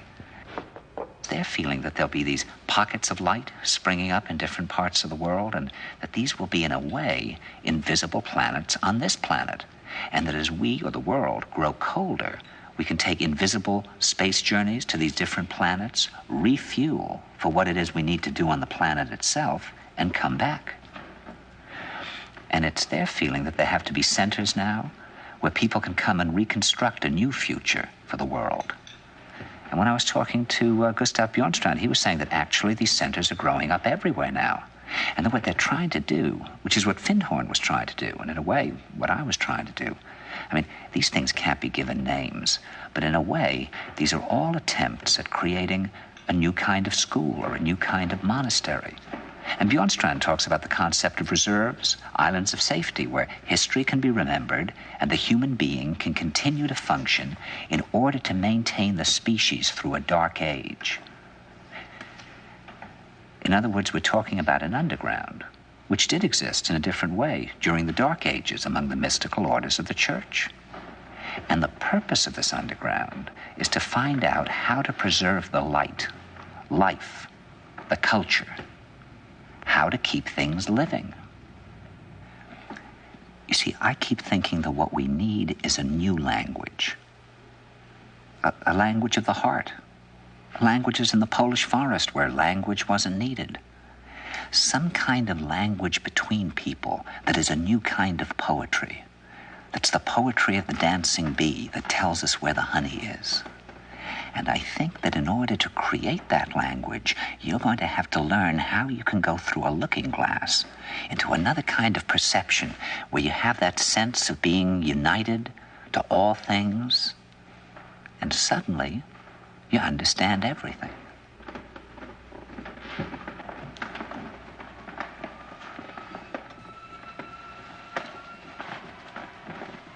Are you ready for some dessert? I think I'll just have an espresso. Thank you. I'll also have one. Thank you. And could I also have an amaretto? Certainly, sir. Thank you. You see, Wally, there's this incredible building that they built at Findhorn. The man who designed it had never designed anything in his life. He wrote children's books. And some people wanted it to be a sort of hall of meditation, and others wanted it to be a kind of lecture hall. But the psychic part of the community wanted it to serve another function as well, because they wanted it to be a kind of spaceship, which at night could rise up and let the UFOs know that this was a safe place to land, and that they would find friends there. So the problem was, because it needed a massive kind of roof, was how to have a roof that would stay on the building, but at the same time be able to fly up at night and meet the flying sources. So the architect meditated and meditated, and he finally came up with the very simple solution of not actually joining the roof to the building, which means that it should fall off because they have great gales up in northern Scotland. So to keep it from falling off, he got beach stones from the beach, or we did because I worked on this building, all up and down the roof, just like that. And the idea was that the energy that would flow from stone to stone would be so strong, you see, that it would keep the roof down under any conditions, but at the same time, if the roof needed to go up, it'd be light enough to go up. Well, it works, you see. Now, architects don't know why it works, and it shouldn't work because it should fall off, but it works. It does work. The gales blow and the roof should fall off, but it doesn't fall off. Yep. Well, do you want to know my actual response to all this? I mean, do you want to hear my actual response? Yes. See, my actual response, I mean, I'm just trying to survive, you know? I mean, I'm just trying to earn a living, just trying to pay my rent and my bills. I mean, I live my life. I enjoy staying home with Debbie. I'm reading Charlton Heston's autobiography, and that's that. I mean, occasionally maybe Debbie and I will step outside. We'll go to a party or something, and if I can occasionally get my little talent together and write a little play, well, then that's just wonderful. And I mean, I enjoy reading about other little plays people have written and reading the reviews of those plays and what people said about them and what people said about what people said. And I mean, I have a list of errands and responsibilities that I keep in a notebook. I enjoy going through the notebook, carrying out the responsibilities, doing the errands, then crossing them off the list. And I mean, I just don't know how anybody could enjoy anything more than I enjoy reading Charlton Heston's autobiography, or getting up in the morning and having the cup of cold coffee that's been waiting for me all night, still there for me to drink in the morning, and no cockroach or fly has died in it overnight. I mean, I'm just so thrilled when I get up and I see that coffee there just the way I wanted it. I mean, I just can't imagine how anybody could enjoy something else any more than that. I mean, obviously, if there is a dead cockroach in it, well, then I just have a feeling of disappointment and I'm sad. But I mean, I just don't think I feel the need for anything more than all this. Whereas, you seem to be saying that it's inconceivable that anybody could be having a meaningful life today, and everyone is totally destroyed, and then we all need to live in these outposts. But I mean, I just can't believe, even for you, I mean, don't you find, isn't it pleasant just to get up in the morning and there's Chiquita, there are the children, the Times is delivered, you can read it. I mean, maybe you'll direct a play, maybe you won't direct a play, but forget about the play that you may or may not direct. Why is it necessary why not lean back and just enjoy these details? I mean, and there'd be a delicious cup of coffee and a piece of coffee cake. I mean, why is it necessary to have more than this, or to even think about having more than this? I mean, I don't really know what you're talking about. I mean, I know what you're talking about, but I don't really know what you're talking about. And I mean, even if I were to totally agree with you, and even if I were to accept the idea that there's just no way for anybody to have personal happiness now, well, I still couldn't accept the idea that the way to make life wonderful would be to just totally, reject Western civilization and fall back into some kind of belief in some kind of weird something. I mean, I don't even know how to begin talking about this, but, in the Middle Ages, before the arrival of scientific thinking as we know it today, well, people could believe anything. Anything could be true. The statue of the Virgin Mary could speak or bleed or whatever it was. But the wonderful thing that happened was that then in the development of science in the Western world, well, certain things did come slowly to be known and understood. I mean,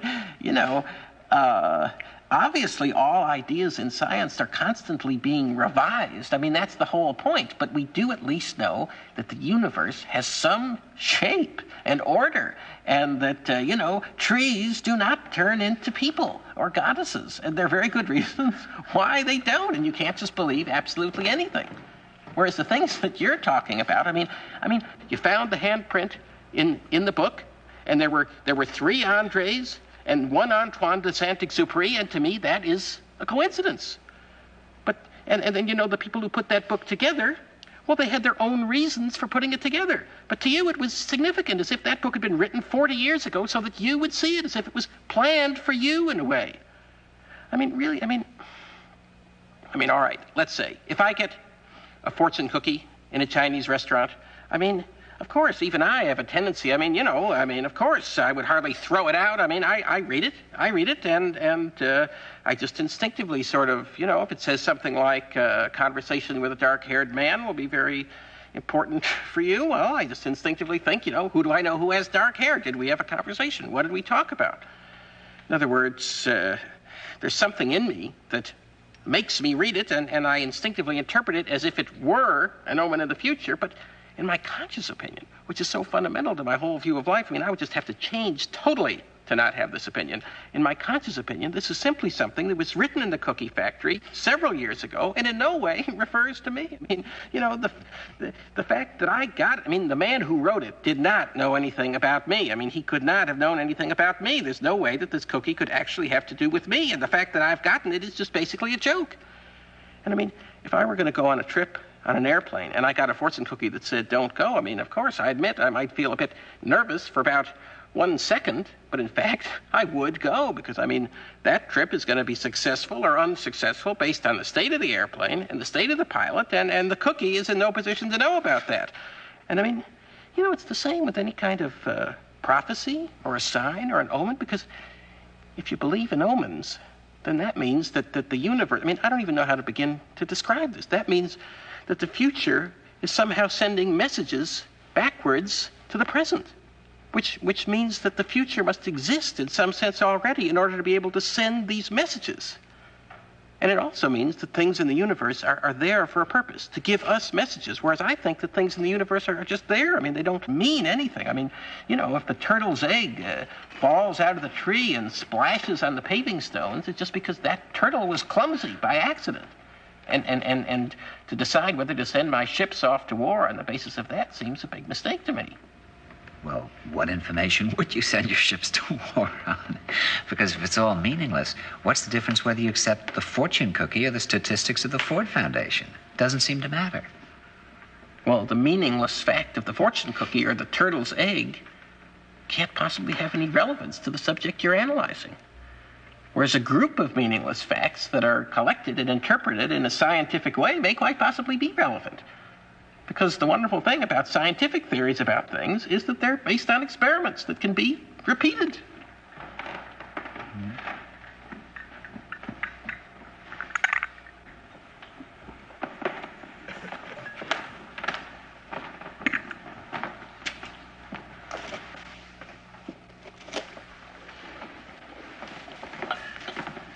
Well, it's true, Wally. Following omens and so on is probably just a way of letting ourselves off the hook so that we don't have to take individual responsibility for our own actions. But giving yourself over to the unconscious can leave you vulnerable to all sorts of very frightening manipulation. And in all the work that I was involved in, there was always that danger. And there was always that question of tampering with people's lives. Because if I lead one of these workshops, then I do become partly a doctor and partly a therapist and partly a priest. And I'm not a doctor or a therapist or a priest. And already some of these new monasteries or communities or whatever we've been talking about are becoming institutionalized. And I guess even in a way at times sort of fascistic. There's a sort of self-satisfied, elitist paranoia that grows up, a feeling of them and us that is very unsettling. But the thing is, Wally, I think it's the exaggerated worship of science that has led us into this situation. Science has been held up to us as a magical force that would somehow solve everything. Well, quite the contrary. It's done quite the contrary. It's destroyed everything. So that is what has really led, I think, to this very strong, deep reaction against science that we're seeing now. Just as the Nazi demons that were released in the 30s in Germany were probably a reaction against a certain oppressive kind of knowledge and culture and rational thinking. So I agree that we're talking about something potentially very dangerous, but modern science has not been particularly less dangerous. Right. No, I agree with you. I completely agree. No, the truth is, I think I do know what really disturbs me about the work you've described, and I don't even know if I can express it. But somehow it seems that the whole point of the work that you did in those workshops, when you get right down to it and you ask, what was it really about? The whole point, really, I think, was to enable the people in the workshops, including yourself, to somehow sort of strip away every scrap of purposefulness from certain selected moments. And the point of it was so that you would then all be able to experience somehow just pure being. In other words, you were trying to discover what it would be like to live for certain moments without having any particular thing that you were supposed to be doing. And I think I just simply object to that. I mean, I just don't think I accept the idea that there should be moments in which you're not trying to do anything. I think it's our nature to do things. I think we should do things. I think that purposefulness is part of our ineradicable basic human structure. And to say that we ought to be able to live without it is like saying that a tree ought to be able to live without branches or roots. But actually, without branches or roots, it wouldn't be a tree. I mean, it would just be a log. You see what I'm saying? Uh-huh. I mean, in other words, if I'm sitting at home and I have nothing to do, well, I naturally reach for a book. I mean, what would be so great about just sitting there and doing nothing? It just seems absurd. And if Debbie is there? Well, that's just the same thing. I mean, is there really such a thing as two people doing nothing but just being together? I mean, would they simply then be relating, to use the word we're always using? I mean, what would that mean? I mean, either we're going to have a conversation, or we're going to carry out the garbage, or we're going to do something separately or together. I mean, do you see what I'm saying? I mean, what does it mean to just simply sit there? That makes you nervous. Why shouldn't it make me nervous? It just seems ridiculous to me. That's interesting, Wally. You know, when I went to Ladakh in western Tibet and stayed on a farm for a month, well, there, when people come over in the evening for tea, nobody says anything, unless there's something to say, but there almost never is, so they just sit there and drink their tea, and it doesn't seem to bother them. I mean, you see, the trouble, Wally, with always being active and doing things is that I think it's quite possible to do all sorts of things and at the same time be completely dead inside.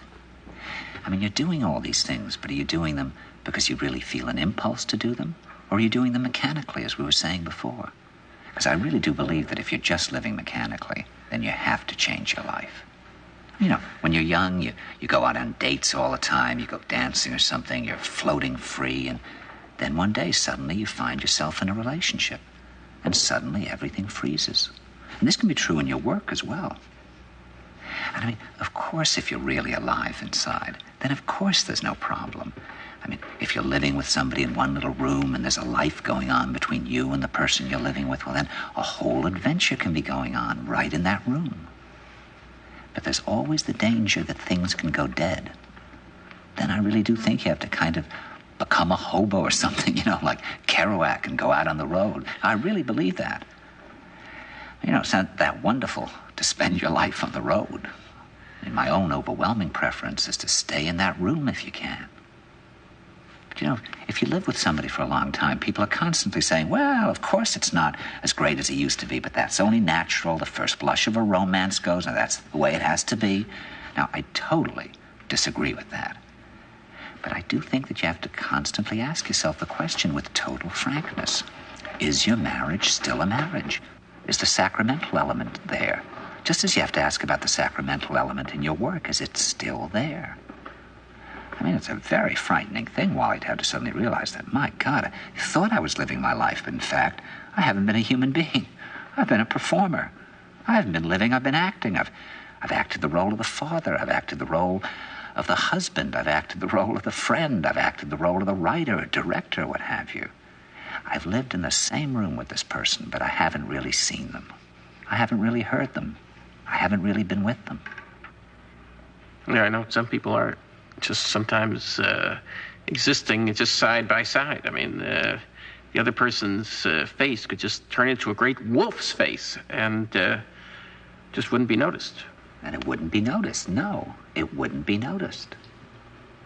I mean, when I was in Israel a little while ago, I have this picture of Chiquita that was taken when I always carry it with me. It was taken when she was about 26 or something, and it's in summer, and she's stretched out on a terrace in a sort of old-fashioned long skirt that's kind of pulled up, and she's slim and sensual and beautiful. And I've always looked at that picture and just thought about just how sexy she looks.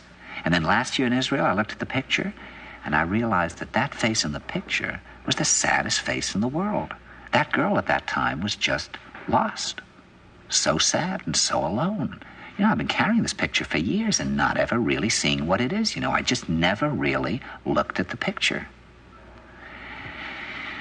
And then at a certain point, I realized I'd just gone for a good 18 years unable to feel, except in the most extreme situations. I mean, to some extent, I still had the ability to live in my work. That was why I was such a work junkie. That was why I felt that every play that I did was a matter of my life and my death. But in my real life, I was dead. I was a robot. You know, I didn't even allow myself to get angry or annoyed. I mean, you know, today, Chiquita, Nicholas, Marina, all day long, as people do. They do things that annoy me, and they say things that annoy me. And today, I get annoyed, and they say, "Why are you annoyed?" And I say, "Because you're annoying, you know." And when I allowed myself to consider the possibility of not spending the rest of my life with Chiquita, I realized that what I wanted most in life was to always be with her. But at that time, I hadn't learned what it would be like to let yourself react to another human being. And if you can't react to another person, then there's no possibility of action or interaction.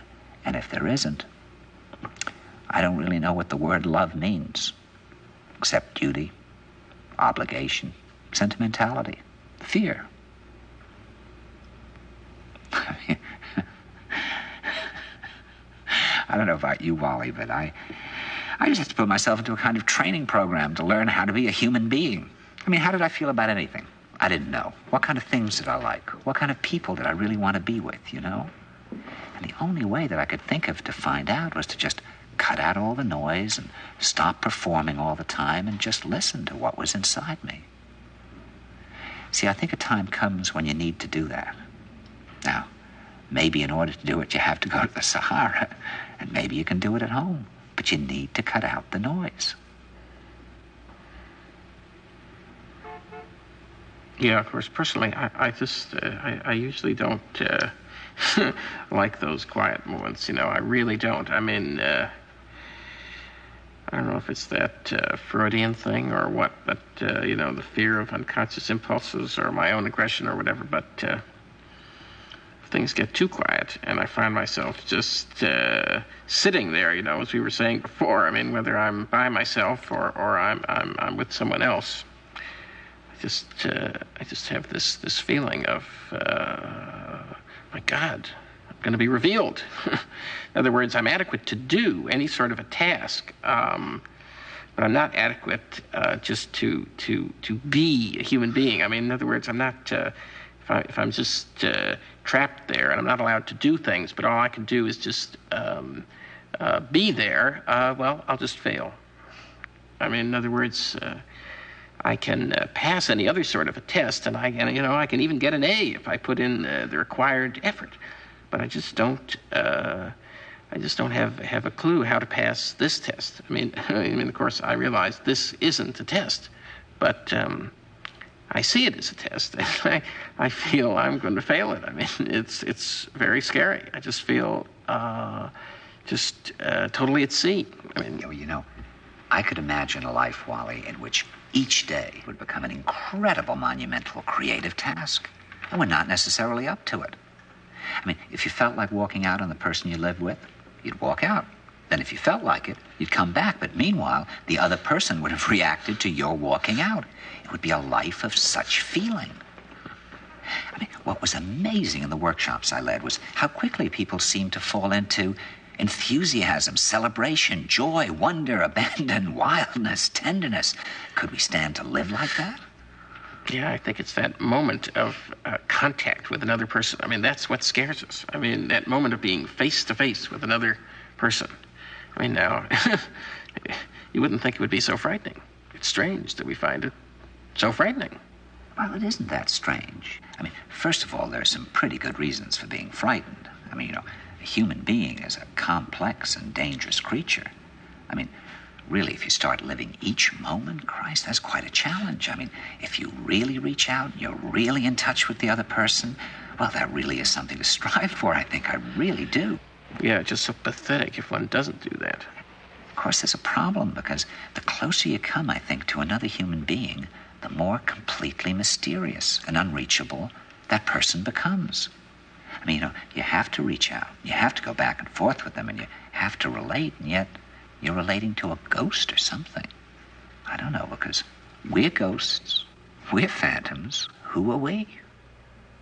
And that's to face, to confront the fact that you're completely alone, and to accept that you're alone is to accept death. You mean because somehow when you are alone, you're alone with death? I mean, nothing's obstructing your view of it or something like that. Right. You know, if I understood it correctly, I think Heidegger said that if you were to experience your own being to the full, you'd be experiencing the decay of that being toward death as a part of your experience. You know, in the sexual act, there's that moment of complete forgetting, which is so incredible. Then in the next moment, you start to think about things. Work on the play, what you've got to do tomorrow. I don't know if this is true of you, but I think it must be quite common. The world comes in quite fast. Now, that again may be because we're afraid to stay in that place of forgetting, because that again is close to death, like people who are afraid to go to sleep. In other words, you interrelate, and you don't know what the next moment will bring, and to not know what the next moment will bring brings you closer to a perception of death. You see, that's why I think that people have affairs.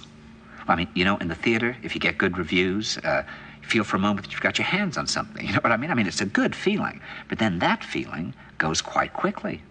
And once again, you don't know quite what you should do next. What'll happen? Well, have an affair, and up to a certain point, you can really feel that you're on firm ground. You know, there's a sexual conquest to be made. There are different questions. Does she enjoy the ears being nibbled? How intensely can you talk about Schopenhauer at some elegant French restaurant? Whatever nonsense it is. It's all, I think, to give you the semblance that there's firm earth. Well, have a real relationship with a person that goes on for years. That's completely unpredictable. Then you've cut off all your ties to the land and you're sailing into the unknown, into uncharted seas. I mean, you know, people hold on to these images of father, mother, husband, wife, again, for the same reason, because they seem to provide some firm ground.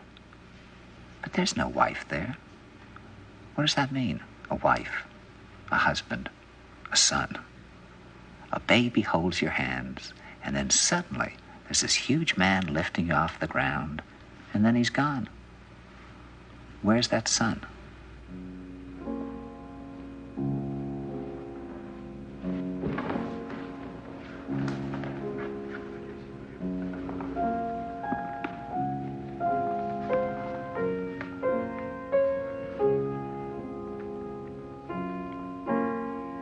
All the other customers seem to have left hours ago. We got the bill, and Andre paid for our dinner.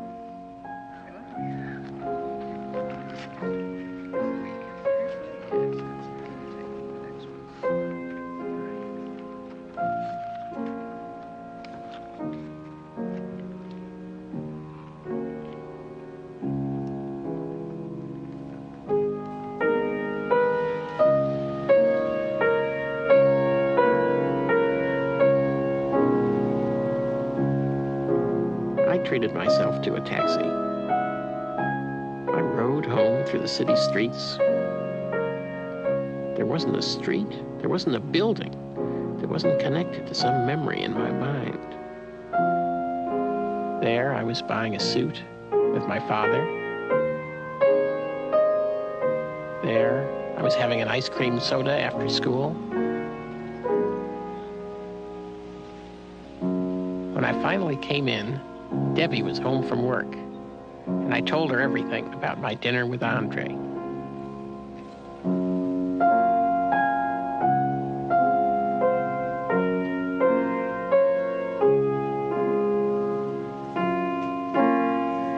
you.